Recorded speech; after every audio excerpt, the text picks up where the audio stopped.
Днес имахме оглед на ето този имот, който е в идеалния център на град Плевен, зад съда. И това нещо ми припомни как започнах аз в този бизнес.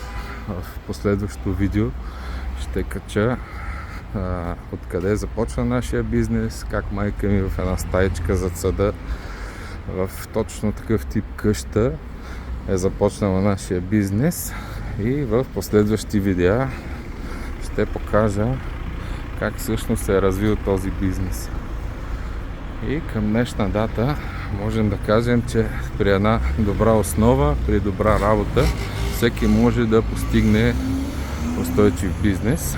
А този имот, който ви представям и заснемаме, е в нашото портфолио. Хората ни се доверяват вече много години и това много ни радва, защото сме успяли за 30 години да се храним екип, да изградим този бизнес и името Андромеда да се свързва с положителни емоции от всеки един клиент, който или човек, който е чул за нас. Това е за сега. Чакайте продължение.